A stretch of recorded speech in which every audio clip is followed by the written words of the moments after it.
son menos frecuentes que el tumor maligno, son menos frecuentes, ¿no? Pero de todas maneras debemos tener en cuenta ese tipo de tumor que puede presentarse, sobre todo en la mujer. ¿Derivado de dónde? Derivado del epitelio de los conductos biliares, del epitelio de los conductos biliares, ¿no? Todo esto cubre lo que nosotros denominamos los tumores benignos, porque estamos viendo, los tumores benignos epiteliales, ¿no? Porque son epiteliales, o derivados del hepatocito, ¿no? ¿Cuál es el derivado del hepatocito aquí? El adenoma hepatocelular. Es el derivado del hepatocito. Bueno, la hiperplasia tiene a veces, la hiperplasia nodular focal, tiene a veces otros componentes, pero también hay hepatocitos, ¿no? También hay hepatocitos, aunque pueden haber también otros componentes celulares, ¿no? Pero los otros, los quistes, los cistoadenomas, ¿no? Y los adenomas del conducto biliar, ¿no? Son derivados de las células epiteliales de los conductos biliares intrahepáticos, ¿no? Entonces tenemos este grupo de tumores benignos, ¿no? Que debemos tenerlos en cuenta. Pero el otro grupo, entonces, ¿de dónde va a ser? De las células mesenquimales, ¿no? De las células mesenquimales. Entonces aquí tienen una lista, ¿no? Vamos a los que con mayor frecuencia se presenta es el hemangioma. El hemangioma es el más frecuente, ¿no? Que podemos encontrar de los tumores benignos. Ya vamos a ver algunas características del hemangioma, pero podemos tener, hay linfáticos, puede haber lingiomatosis, puede ser el hemangioendotelioma infantil, el lipoma, porque también hay sitios de células grasas, el leiomioma, fibroma, puede haber mixoma. ¿Saben lo que es el mixoma? De origen de células adiposas también, ¿no? Pero que le dan una consistencia especial, más blanda, más y el pseudotumor inflamatorio. Pseudotumor inflamatorio, eso hay que tener en cuenta, porque a veces nosotros operamos, ¿no? En el hígado un tumor, ¿no? Y nos parece que hasta fuera un cáncer, ¿no? Y lo sacamos y puede ser un granuloma. Nosotros tenemos con frecuencia los granulomas tuberculosos, puede ser un granuloma tuberculoso, ¿no? Entonces siempre eso hay que tener en cuenta, los tumores inflamatorios, o puede ser un granuloma por hongos, por ejemplo, por hongos, etc. Todos estos tumores son de origen mesenquimal. Interrumpan nomás si tienen alguna duda, una pregunta. Leiomioma. ¿Leiomioma de dónde surge el leiomioma? ¿Se recuerdan? ¿Ah? ¿De qué células se produce o surge? Musculares lisas. ¿Y dónde las encontramos aquí las musculares lisas? En el hígado.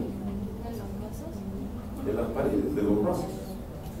Las arterias tienen célula muscular lisa, ¿ya? Las arterias fundamentalmente. Por ahí esas células que existen en el hígado pueden crecer un leiomioma. Pueden crecer un leiomioma. Por eso de los mesénquimas, de cualquiera de estas células puede crecer un tumor. Entonces ustedes se ponen a pensar, ¿no? Claro, unos son más raros. Por ejemplo, el leiomioma en el hígado rarísimo, es raro. El fibroma es raro, salvo la cicatrización y la fibromatosis que se produce ya en el paciente pues, con cirrosis, que esa es otra cosa. Esa es otra cosa. Pero un fibroma, un tumor, ¿no? ¿De dónde viene el fibroma? Del fibroblasto. De los fibroblastos, que es el tejido que hay de sostén, ¿no es cierto? Conectivo. ¿Ya? Entonces puede producirse un tumor, lógicamente. Es raro. Es raro. ¿Ya? Todos estos tumores son raros. El más frecuente que podemos, bueno, esto sí, los pseudotumores inflamatorios en nuestro medio, ¿no? En nuestro medio puede ser. Y el hemangioma es el más frecuente. El hemangioma inclusive es el tumor más frecuente de todos los tumores benignos. De todos los tumores benignos.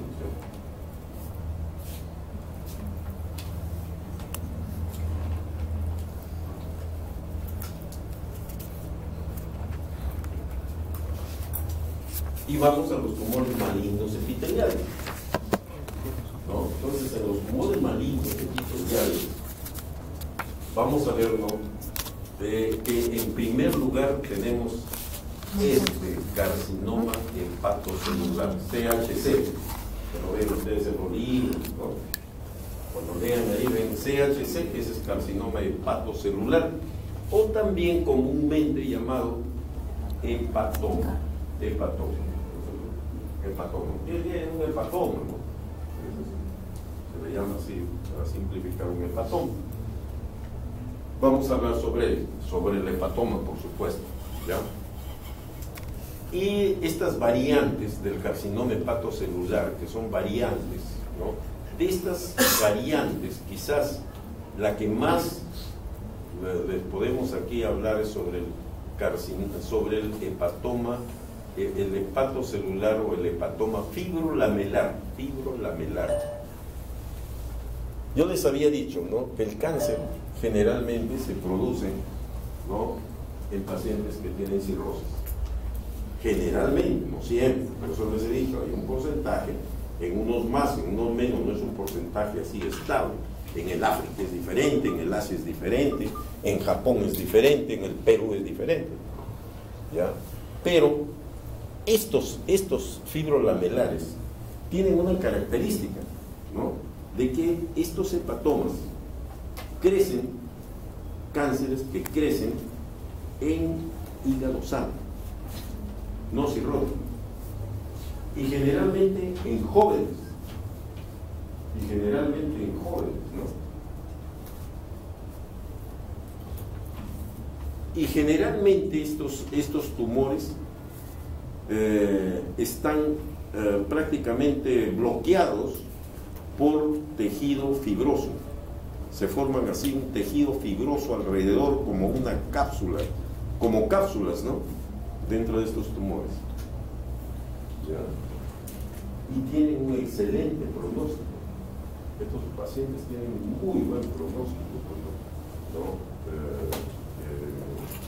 Y como es gente joven y con hígado sano, ¿no?, entonces también pueden soportar mejor intervenciones quirúrgicas, ¿no? Yo recuerdo un caso que operé de un paciente de 17 años, de eso, bueno, más de 20 años, ¿no?, quizás la edad de ustedes, ¿no?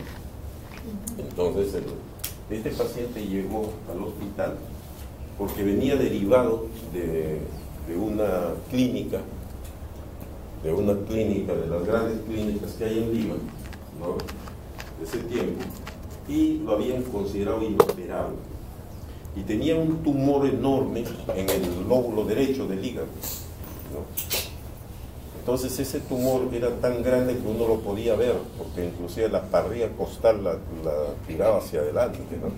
Era un tumor como del tamaño de una pelota de fútbol.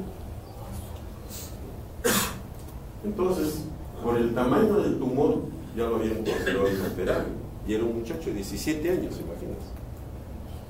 Entonces, bueno, yo lo examiné, lo vimos y dijimos, bueno, pero cabe la posibilidad, como un tumor tan grande, y el paciente estaba en buenas condiciones. No estaba ictérico, no tenía mayores, no había perdido peso prácticamente, el paciente estaba en muy buenas condiciones, ¿no? Los exámenes que podíamos hacerle en esa época nos decían de que estaba más hacia el lado derecho, pero era muy difícil determinar cuánto realmente el hígado tomaba. Se veía como una zona a la izquierda de aparentemente hígado, pero muy pequeña. Entonces lo abrimos a ese paciente, ¿no?, para ver qué podíamos hacer, y realmente todo el tumor, ¿no?, tomaba el lóbulo derecho y en la parte media del lóbulo. O sea que solamente el lóbulo izquierdo del hígado estaba no comprometido. Y hubo que hacer lo que se llama, en ese tiempo, una trisegmentectomía. O sea que hubo que dejar solamente la parte del lóbulo izquierdo, ¿no? Hubo que sacar el lóbulo medio, o sea que en eso solamente dejamos, ¿no?, la hepática derecha, ¿no?, para que irrigue la parte del hígado, y hubo que eliminar todo, ¿no? Hicimos una cirugía muy grande en ese paciente, en ese niño, en ese joven de 17 años. Bueno, yo les cuento que este señor, por lo menos yo lo vi hasta 20 años después, excelente, en buenas condiciones. Una vez lo tuve que reoperar porque que tenía un problema, había hecho un problema de varices por compresión, no por compresión, sino ya de lo que le había quedado como secuela, ¿no?, por una hipertensión portal, pero ya lo perdí de vista, ¿no? Pero estoy seguro que ese señor se va a morir no por su cáncer de hígado, se va a morir por otra cosa probablemente, ¿no? Y era un fibrolamelar, era un tumor fibrolamelar. Entonces este tipo de tumores tienen esa característica, ¿no?, de tener buen pronóstico, ¿no? Después operé unos cuantos, porque no es muy frecuente, yo recuerdo haber operado unos 5 casos más o menos de este tipo de tumores, ¿no?, fibrolamelares. Generalmente vienen en gente así con tumores ya muy desarrollados, ¿no? Se presentan generalmente en gente joven y tienen esa característica de tener hígado sano, ¿no? Entonces eso ayuda también para... Una pregunta, ¿en qué tiempo llega su evolución máxima en este tipo de cáncer? ¿De qué? ¿En qué tiempo llega su evolución máxima en este tipo de cáncer? En el fibrolamelar. Mira, ¿tú te refieres en qué tiempo llegan al diagnóstico? Miren, estos casos tienen buen pronóstico porque justamente los cánceres de hígado en general al final dan metástasis, ¿no? Dan metástasis al pulmón, generalmente a los huesos, ¿ya? Pero de inicio no son tan metastásicos, ¿no? Y este tipo de tumor, ¿no?, es bien raras las metástasis, son bien raras las metástasis, ¿no? Entonces esa es la ventaja. Miren, este era un tumor enorme, pero no tenía metástasis. Estaba localizado ahí. Estaba localizado. Y lo que sí, los tumores hepáticos, el gran problema que tenemos con los tumores hepáticos, no esos, ¿no?, que tienen hígado sano y todo, es que a pesar que nosotros sacamos, como mínimo tiene que sacarse 1 centímetro macroscópicamente de tejido sano alrededor del tumor, pero siempre están enviando unos microsatélites que nosotros no sabemos, ¿no?, lo que ocurre. Pero generalmente el 50 al 60% de estos tumores a los 3 años están recidivando, localmente son recidivantes, y muchas veces los pacientes se mueren por la recidiva. Pero si nosotros operamos un tumor, un cáncer de hígado, un cáncer hepatocelular, estamos hablando del hepatocelular, que tiene menos de 5 centímetros de diámetro, que no tiene metástasis, que no tiene vasos comprometidos, ¿no?, y que están localizados, ¿no?, ustedes van a tener una sobrevida 5 años que llega al 70%, con esas características, ¿no?, con esas características. Ahora, lo ideal, como vamos a ver ahora, cuando estudiamos la parte de la clasificación, ¿no?, del TNM, es que encontremos con tumores más pequeños. Pero a veces es difícil porque generalmente de inicio no dan sintomatología. Estos tumores no dan sintomatología. Entonces cuando vienen ya son tumores localmente avanzados, a veces que no tienen metástasis felizmente, pero localmente ya avanzados, ¿no? Entonces las recidivas son mucho más frecuentes. Dentro de estos tumores mesenquimales malignos,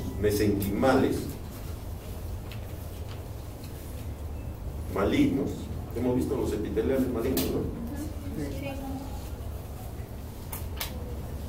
Ya, en los epiteliales malignos hemos visto, ¿no es cierto?, el cáncer hepatocelular, que vamos a hablar de él, ya estamos hablando además porque es el más frecuente. Ya, el fibrolamelar, les había hablado de estas variantes, pero hay todas estas variantes que ven ustedes acá. El hepatoblastoma. El hepatoblastoma es un tumor que se presenta en recién nacidos, en los niños, en los primeros años, en los 3 primeros años, generalmente. Es un tumor, el hepatoblastoma, que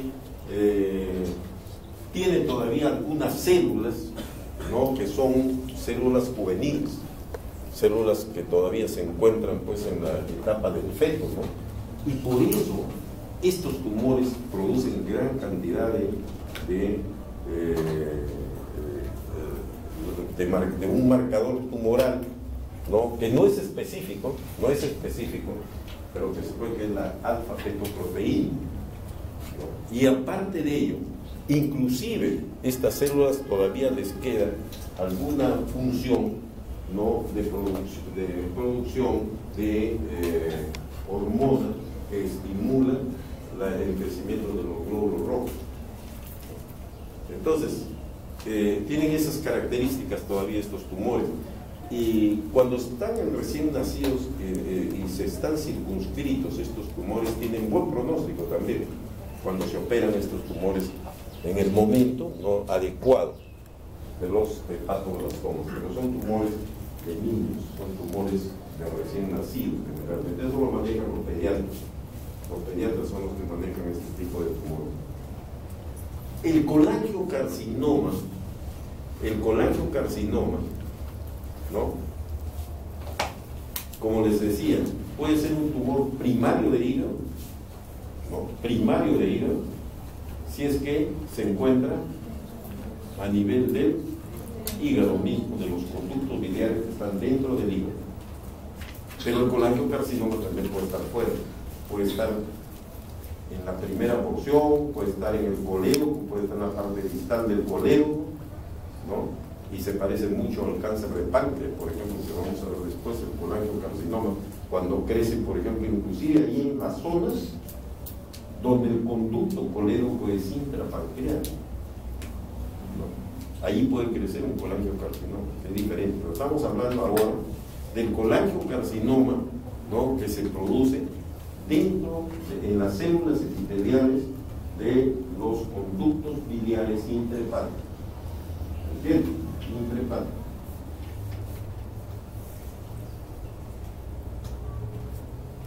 Este colangiocarcinoma, lógicamente, no tiene que ver nada con las células, con los hepatocitos. Por lo tanto, no vamos a tener en estos pacientes, la alfa-fetoproteína positiva, porque la alfa-fetoproteína se produce en las células hepáticas, generalmente en las células hepáticas, ¿no?, que tienen, aunque puede haber un ligero aumento, inclusive en la propia cirrosis también, y en otros tumores, ¿no? Por eso es que ninguno de estos marcadores tumorales es específico. No podemos decir, ¿sabes qué? Mira, vamos a hacer un dosaje de alfa-fetoproteínas para poder hacer diagnóstico.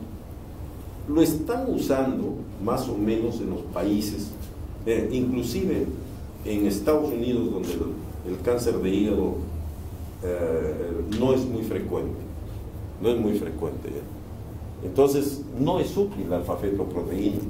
Más la utilizan para seguimiento de los pacientes, ¿no? Pronóstico de los pacientes. Por ejemplo, si nosotros tenemos un paciente que tiene una alfa-fetoproteína de 500 nanogramos, normalmente es de 15 a 20 nanogramos. 15 a 20 nanogramos. Algunas patologías como la cirrosis, hepatitis, etcétera, pueden producir un incremento que puede llegar pues, a 40, a 50 y hasta cerca de 100 nanogramos. Pero ya cuando tenemos nosotros generalmente tumores hepatomas o hepatocarcinomas, ya está por encima